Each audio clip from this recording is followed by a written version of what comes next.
ٹھیک ہے، بعض لوگ کہتے ہیں کہ بھئی یہ نعمت ہے، ہم بھی مانتے ہیں، اللہ کی یہ بہت بڑی نعمت ہے، ہم بھی مانتے ہیں، لیکن یہ کیا ضروری ہے اس طرح جشن منائیں، اس طرح باہر نکلیں، اس طرح جلوس منعقد کریں، اس طرح روشنیاں لگائیں؟ دل میں ہونا چاہیے،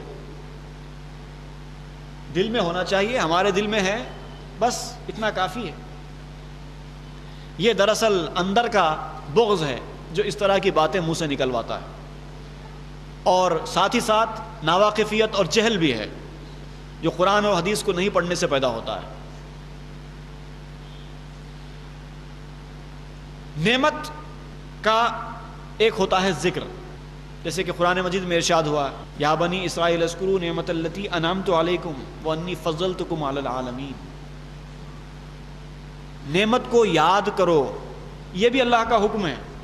جب اللہ تعالیٰ نے تم کو نعمت دی ہے تو اس نعمت کو خالی دل میں رکھنا نہیں ہے، یاد کرو۔ اور یہ بنی اسرائیل کو حکم دیا گیا، اور پھر حضور صلی اللہ علیہ وسلم کو بھی ایک مقام پہ حکم دیا گیا، وَأَمَّا بِنِعْمَةِ رَبِّكَ فَحَدِّثْ۔ جو تمہارے رب نے تمہیں نعمت دی ہے اس کو لوگوں سے بیان کرو، صرف یاد کرو نہیں بلکہ بیان کرنے کا بھی حکم ہے۔ ایک ہوتا ہے ذکر نعمت، ایک ہوتا ہے تحدیث نعمت۔ یاد بھی کرنا ہے اور اظہار بھی کرنا ہے۔ اور یفرحو میں کیا ہے؟ خوشی کا اظہار کرو۔ خوشی صرف اندر نہیں ہوتی، ظاہر بھی ہوتی ہے، اور جتنی زیادہ خوشی ہوگی اتنی زیادہ شدت کے ساتھ ظاہر ہوگی۔ آپ شہر میں دیکھ رہے ہیں ہر طرف جشن میلاد کی عجیب روح پرور نظارے ہیں۔ اب یہاں پر اپنے ایمان کا جائزہ لینے کا وقت ہے۔ جب آپ جاتے ہیں دیکھتے ہیں ہر طرف جشن کا ماحول ہے، خوشی اور مسرت کا سماں ہے ہر طرف، اگر ان تمام چیزوں کو دیکھ کر آپ کے دل کے اندر سے خوشی کی کیفیت پیدا ہوتی ہے، ایک وجد کی کیفیت پیدا ہوتی ہے، تو آپ سمجھ لیجئے کہ اللہ تعالیٰ نے آپ کو ایمان کی دولت دی ہے۔ اور اگر آپ کے دل میں یہ خیال آتا ہے کہ یہ کیا ہے، اس کی کیا ضرورت ہے، اتنا پیسہ کیوں خرچ کیا جا رہا ہے، اس سے کیا فائدہ ہونے کا ہے، سمجھ لیجئے کہ کہیں نہ کہیں دل میں کچھ نہ کچھ فطور ہے، اور اس فطور کی اصلاح کرنی ہے۔ میں اس موضوع پر بھی بات کرنے والا ہوں کہ ہمارے ذہن میں یہ بات بھی آتی ہے کہ لاکھوں روپے اس جشن میں لگائے جا رہے ہیں، لاکھوں روپے، ہر طرف برقی خمخمے لگے ہیں، شہر کی ہر گلی میں مختلف قسم کے جھنڈیوں سے، پرچموں سے سجایا جا رہا ہے۔ کسی کے ذہن میں یہ بات آ سکتی ہے کہ اتنا جو روپیہ خرچ ہو رہا ہے اس جشن میں، اتنا لاکھوں کا روپیہ اگر ہم کسی غریب لڑکی کی شادی میں خرچ کر دیں، کسی کو روزگار سے لگانے میں خرچ کر دیں، تو ایک بہت بڑا کام ہو جائے گا۔ یہ تو کیا دو تین دن کی بات ہے، جشن ہو گیا، ختم ہو جائے گا، ایک ٹھوس کام ہو جائے گا اگر ہم اس طرح کریں گے۔ یہ ذہن آ سکتا ہے، لیکن جو عشق رسول والا آدمی ہے اس کے ذہن میں یہ بات کبھی بھی نہیں آتی۔ کچھ نہ کچھ، کوئی نہ کوئی اگر کمی ہوگی تو یہ بات ذہن میں آئے گی، اور یہ ذہن میں آنا کچھ غلط نہیں ہے اس حیثیت سے کہ آدمی بعض وقت اچھی نیت سے بھی ایک بات ذہن میں لا سکتا ہے۔ لیکن ایک بات یاد رکھیے، اس سلسلے میں دو باتیں کہنا چاہتا ہوں۔ پہلی بات یہ یاد رکھیے کہ اس سے پہلے بھی کسی زمانے کی بات ہے، حیدرآباد میں اس سے بڑا جشن ہوا کرتا تھا، سرکاری طور پر ہوتا تھا جبکہ مسلمانوں کی حکومت تھی۔ اس زمانے میں بھی اسی طرح کی تجاویز رکھی گئی، حکومت کے سامنے بھی پیش کی گئی کہ آپ اتنا جو لاکھوں روپیہ خرچ کرتے ہیں جشن میں، اس سے بہتر یہ ہے کہ آپ کسی غریب کی شادی کر دیں۔ بادشاہ وقت کے بعد ذہن میں آ گئی، انہوں نے کہا کہ بھائی بات تو صحیح کہی جا رہی ہے، آئندہ سے اتنا روپیہ ہم جشن پر خرچ نہیں کریں گے، لڑکیوں کی شادی پر خرچ کیا جائے۔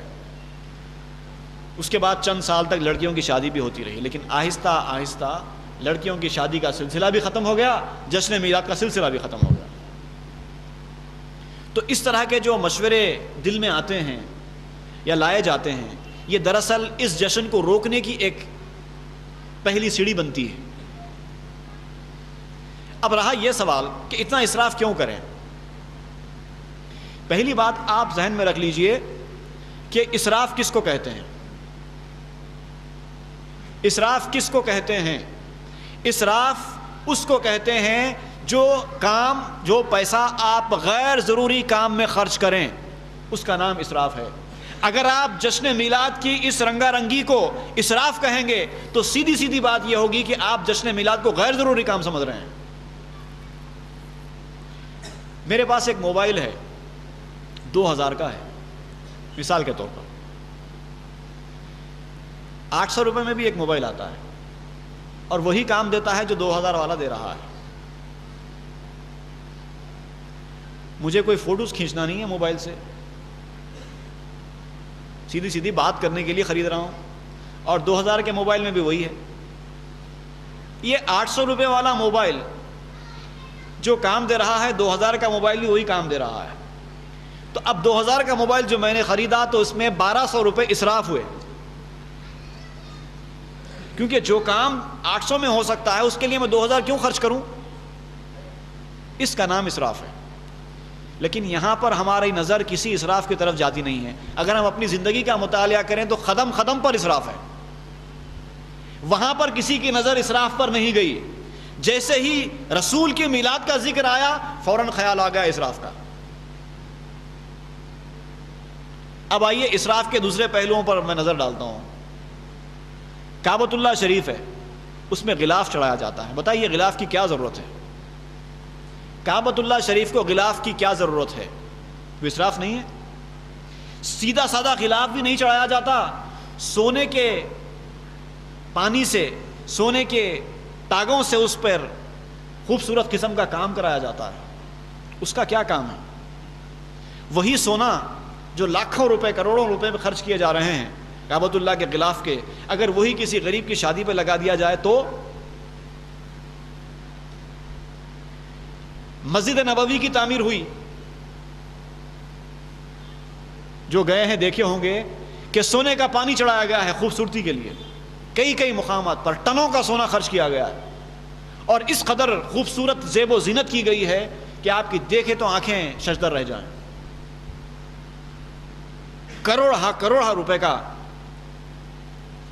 خرچہ کیا گیا ہے۔ کیا یہ سب اسراف ہے؟